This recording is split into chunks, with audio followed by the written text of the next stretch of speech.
조선 후기 화엄의 대가 환성지안 스님의 삶과 수행을 조명하는 세미나가 영축총림 통도사에서 열렸습니다. 조계종 종정 성파대종사는 숭유 억불의 순교자 환성지안 스님의 뜻을 계승하고 사상을 연구해야 한다고 강조했습니다. 지리산 화엄사 화엄문화제가 사성암에서 섬진간 구간 불의 사찰 명상 순례길 걷기로 사흘 일정에 들어갔습니다. 서울국제불교박람회의 불교 명상 콘텐츠가 관람객들에게 큰 호응을 얻고 있습니다. 싱잉볼 명상, 담마가야 명상 등 색다른 불교 명상 콘텐츠들을 만날 수 있습니다. 고려 역사를 간직한 천안 천흥사에서 BBS 라디오 인기 진행자 성정 스님과 함께한 시와 노래의 무대가 펼쳐졌습니다. 서울 옥수동 천년고찰 미타사가 간직한 성보문화재의 예술성과 역사성을 널리 알리는데 본격적으로 나선 미타사 주지 상덕 스님을 전경윤 보도국장이 만났습니다.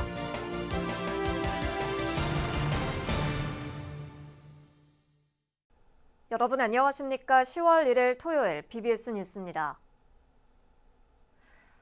조선 후기 화엄의 대가 환성지안 스님의 삶과 수행을 조명하는 세미나가 영축총림 통도사에서 열렸습니다. 조계종 종정 성파대종사는 기조연설에서 억불숭유 정책으로 희생된 순교자 환성지안 스님의 뜻을 계승하고 사상을 연구해야 한다고 강조했습니다. 울산 BBS 박상규 기자가 보도합니다. 화엄의 대가 환성지안 선사의 법맥이 면면이 이어져 내려온 영축총림 통도사. 특히 통도사는 선사의 진영을 성보박물관에 모시고 있고 제15대 종정 중봉 성파 대종사는 환성지안 선사 문화 13대 법손이기도 합니다. 이에 통도사는 2018년에 이어 환성지안 선사의 삶과 수행을 조명하는 축의 학술대회를 개최했습니다. 기조 강연에 나선 성파 대종사는 조선의 억불 정책으로 희생된 선사의 순교에 대해서 먼저 지적했습니다. 통도사 창건 이래로 1377주년인데 창건 이래로 억불에 의해서 큰 스님이 순교를 당한 일은 환성지안 스님께서 처음이다 이렇게 생각합니다. 억불 시대 속에서 불교 중흥에 나선 선사는 결국 모함을 받아 유배중에 입적했고 통도사를 비롯한 불교계는 큰 충격을 받았습니다. 통도사에서는 전전긍긍해가지고 어쩔 줄을 모를 정도로 위기감과 공포감을 많이 느껴가지고 그 이후로도 보면은 길을 말려만 빼는 그런 정신적 압박을 가한가 하면은 물리적으로 스님들에게 더 이상 살 수 없도록 만들어서 통도사를 폐사의 진영으로 모르는 그런 일까지 있었습니다. 이번 학술 대회에서는 당시 억불 정책에 따른 선사의 순교를 비롯해 선종 오가의 핵심 개념과 견해를 저술한 선문 5종 강요와 통도사에 남은 선사의 시 등에 대한 주제 발표와 토론이 이어졌습니다. 그런 스님을 우리가 대충 알고 이렇게 넘어가서 안 되고 철저하게 그런 스님들의 사상을 우리가 연구하고 그래서 우리도 알아야 되지만 우리 이후의 사람들에게도 그러한 것을 그 숭고한 사상을 전해 내려가야 된다 그런 뜻에서 앞으로도 더 지속적으로 더 연구를 깊이 해야 된다고 봅니다. 통도사는 역사 속에 희미해진 선사의 행적과 가르침 등에 대한 연구 등 다양한 선양 사업을 지속해 나갈 방침입니다. 영축총림 통도사에서 BBS 뉴스 박상규입니다. 지리산 천년고찰 화엄사에서 불자들의 참여 열기 속에 화엄 문화제가 펼쳐져 섬진강을 화엄의 바다로 물들였습니다. 조계종 제19교구 화엄사는 어제부터 다음 달 2일까지 화엄 길이라는 주제로 화엄 문화제 일정에 들어갔습니다. 개막 행사인 사성암에서 섬진강까지 6km를 걷는 구례 사찰 명상 순례길 걷기 대회에는 지역 정관계 인사와 구례 군민 등 500여 명이 동참했습니다. 화엄사 주재 덕문 스님은 개막식 인사말에서 구례는 천년고찰 화엄사를 중심으로 연곡사와 천은사, 사성암이 둥근 원의 형태로 섬진강과 만나는 천혜의 관광자원을 갖춘 고장이라며 명상 순례길이 깨달음을 체험하는 기회가 될 것이라고 말했습니다. 또 김순호 구례 군수는 민선 8기 군수로 사찰 관광을 활성화하겠다면서 화엄사를 중심으로 한 주요 관광 인프라를 갖춰 나갈 것이라고 밝혔습니다. 화엄문화제는 일요일인 내일까지 작은 음악회와 화엄음악제, 상월선언, 평화방생순례 등 다채로운 프로그램으로 진행됩니다. 리추얼 내 삶이 바뀌는 시간이란 주제로 열리고 있는 서울국제불교박람회는 불교의 모든 것을 망라했지만 그 가운데서도 불교 명상 콘텐츠가 관람객들에게 큰 호응을 얻고 있습니다. 진동으로 마음을 새롭게 정렬해보는 싱잉볼 명상부터 태국의 대중수행법 담마가야 명상 등 색다른 불교 명상 콘텐츠들을 만날 수 있습니다. 서희령 기자입니다.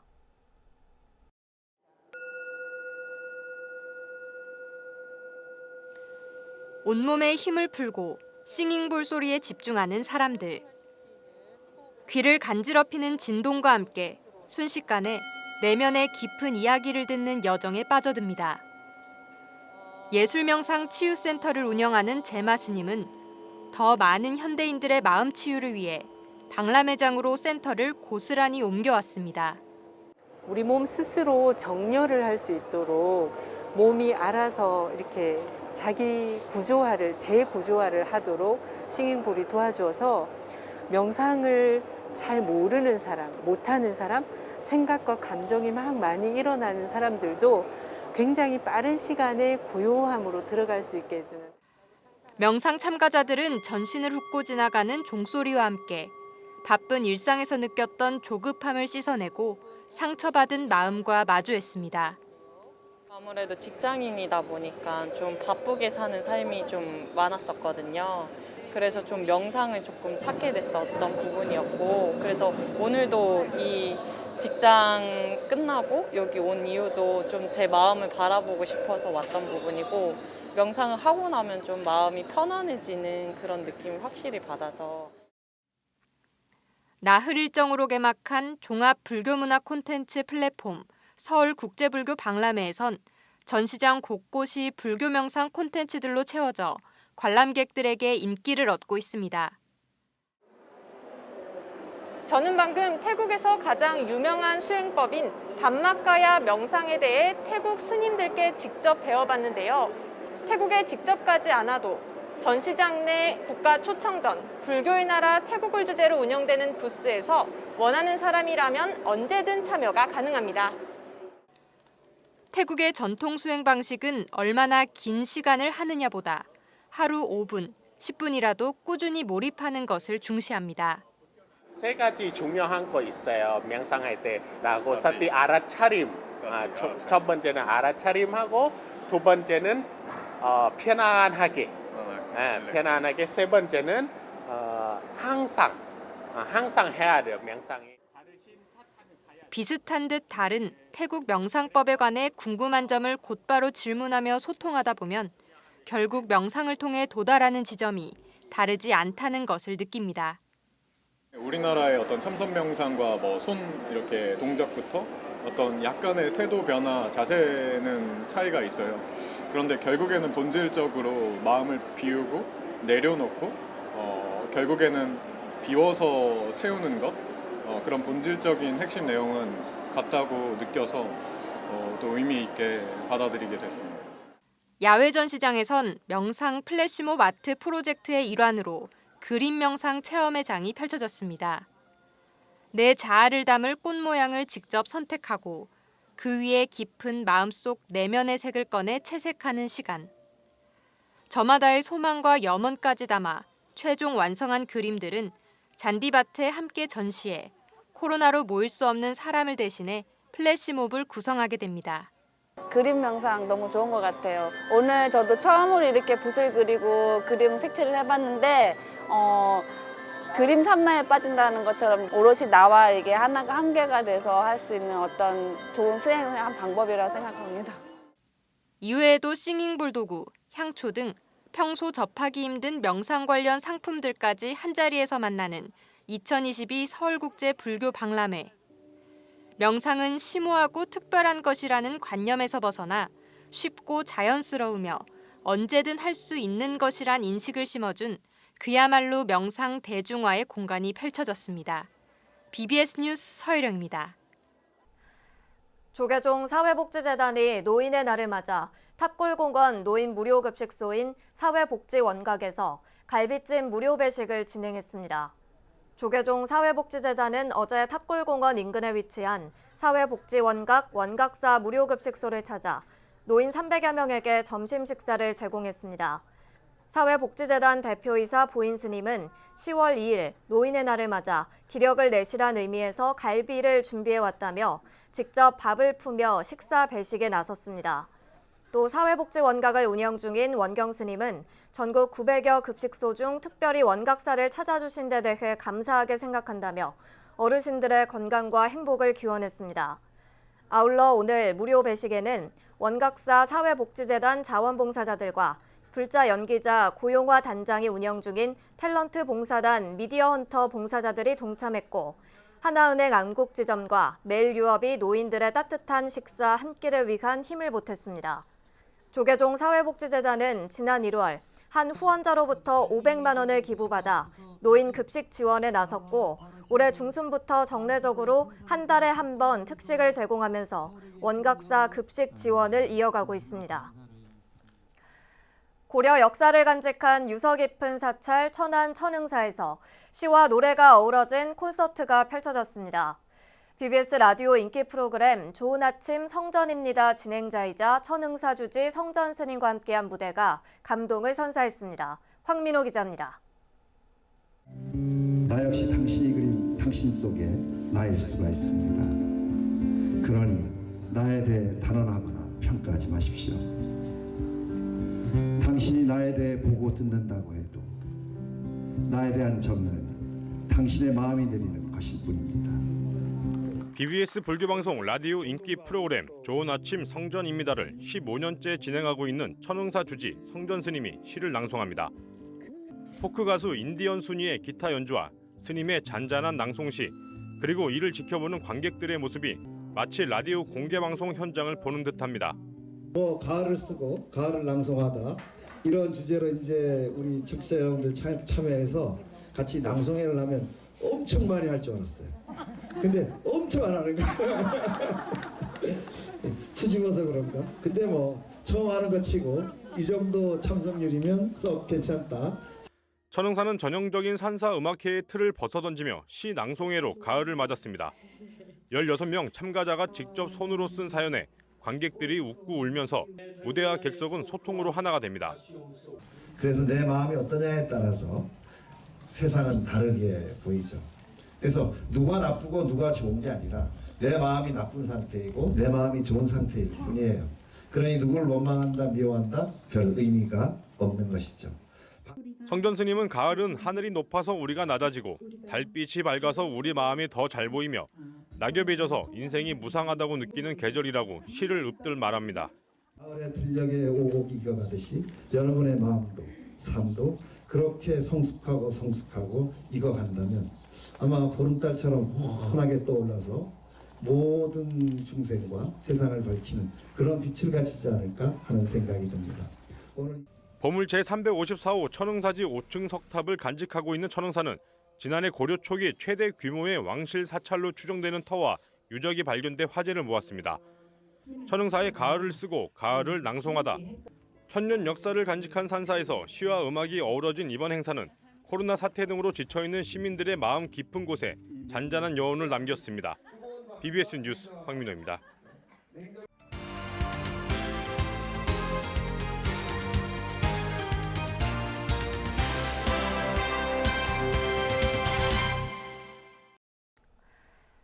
서울 옥수동 천년고찰 미타사가 최근 사찰 성보 유물들의 문화재 지정을 기념하는 문화축제를 열어 화제를 모으고 있는데요.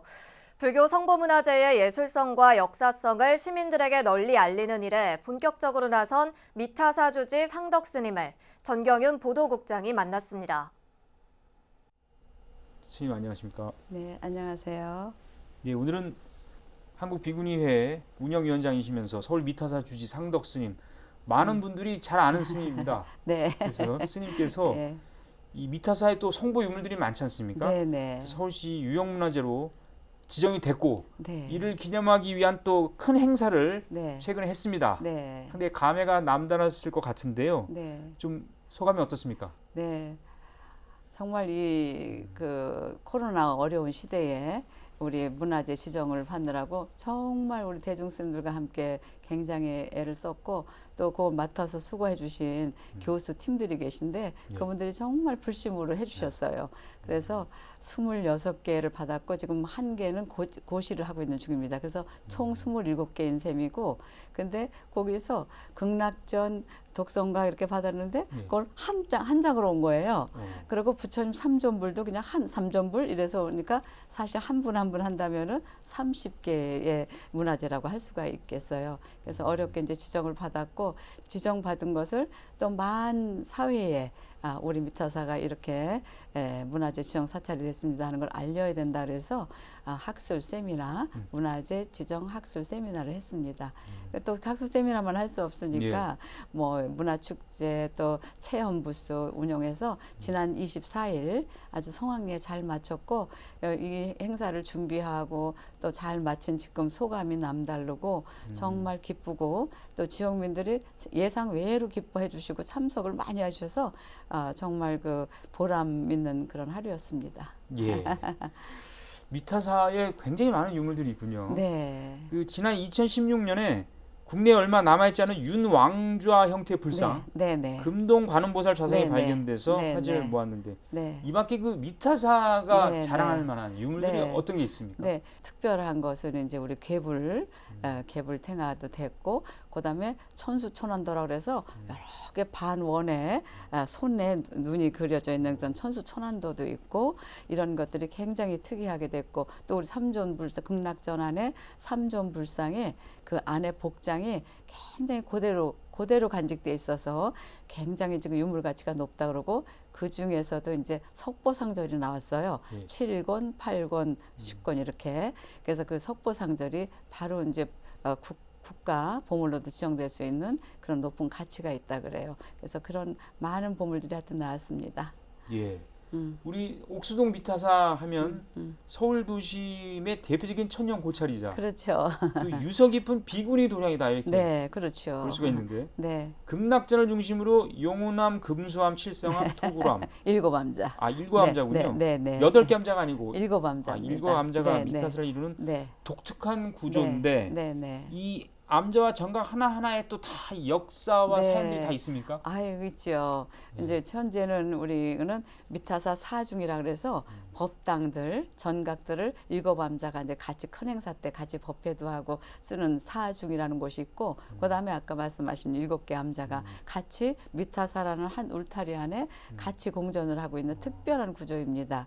그래서 이렇게 이제 나눠지게 된 역사는 우리 절은 조대비라고 신정왕후라 그러죠. 그분께서 바로 우리 미타사 아래에서 탄생하셨다 그래요.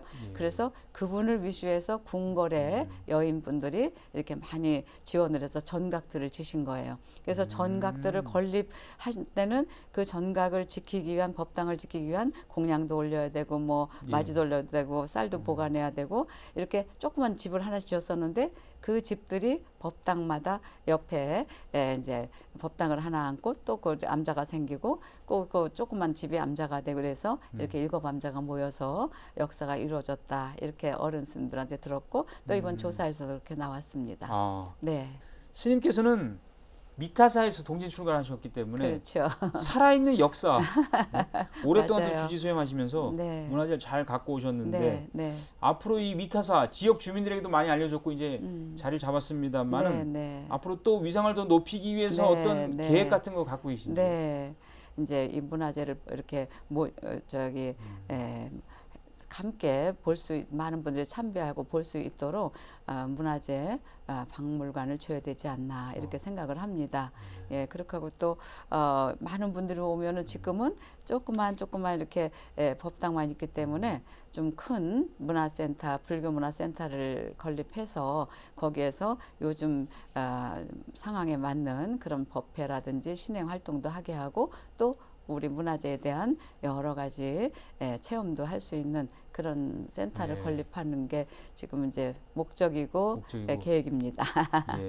스님을 수식하는 말들이 많네요, 보니까. 네. 불교계 최초의 비구니 복지관장. 예, 맞습니다. 그리고 이제 조계종 전국 비구니의 운영위원장으로서 이 비구니의 회장 스님과 함께 양대 축으로 활동하고 계신데. 자, 우리 비구니 복지, 사회 복지, 그리고 이제 불교계 어떤 복지 발전, 또 비구니 스님들의 권익 향상, 과제들이 많습니다. 좀 한 말씀 해주시죠. 네, 이제 지금 37대 우리 총무원장 선생님이 새로 되셨잖아요. 그래서 굉장히 공약이 복지와 포교에 대해서 중심을 두시고 하셔서 잘 되리라 믿고 제가 이제 복지관장을 함으로써 이제 그때 느꼈던 것은 이제 작은 소망이라면은 우리 그 관장님들이 사회로 출근하면서 승복을 입고 출근하면서 하는 게 보통 수행력이 필요한 게 아니에요. 아침에 가서 저녁까지 그 사회인들이랑 어깨 나란히 한다는 게 그래서 복지 수행자로 한 파트로 우리 종단에서 인정해서 그분들을 좀 예우하고 이래서 더 보람을 가지고 할 수 있게 해주셨으면 좋겠다는 생각이 들고 또 우리 불교계 조금 요즘 젊은 사람들이 적지 않습니까? 우리 복지계나 보육계는 다 젊은 능력가들이잖아요. 한 2만 명 되는 걸로 알고 있습니다. 그래서 이 사람들을 정말 불자화할 수 있도록 어떤 제도적인 또 여러 가지 뒷받침이 됐으면 좋겠다 이런 생각이 듭니다. 이 전국 비구니회도 앞으로 더욱더 이 비구니 스님들의 어떤 구심 역할을 할 수 있도록 스님이 좀 앞으로 잘 이끌어줬으면 하는 생각이 드는데. 지금 우리 회장님이 우리 비구니회가 지금 17대입니다. 워낙 열심히 잘 하셔서 좀 방송마다 보시고 다 아실 겁니다. 근데 이제 저는 이제 전국에 19개 지회가 있습니다. 19개 이제 130명 운영위원 스님들이 계세요. 그러니까 소통망이죠. 그리고 그분들이 비구니회 운영에 대한 의결 기구로서 이렇게 종회위원 스님들 같이 이렇게 비구니의 운영을 잘 되도록 서로 화합해서 하는 그런 제도가 있고 제가 그 책임을 맡고 있는 운영위원장입니다. 그래서 정말 비구니 스님들의 권익이라든지 비구니 스님들의 수행 풍토가 향상되도록 우리 스님들과 함께 노력하고 또 앞으로도 노력할 생각입니다. 예, 알겠습니다. 네, 불교계 대표 비구니 복지관장 출신의 서울 옥수동 미타사 주지 전국 비구니회 운영위원장 상덕 스님이었습니다. 오늘 말씀 대단히 고맙습니다. 고맙습니다. 이상으로 10월 1일 토요일 BBS 뉴스를 마칩니다. 시청해주신 여러분 고맙습니다.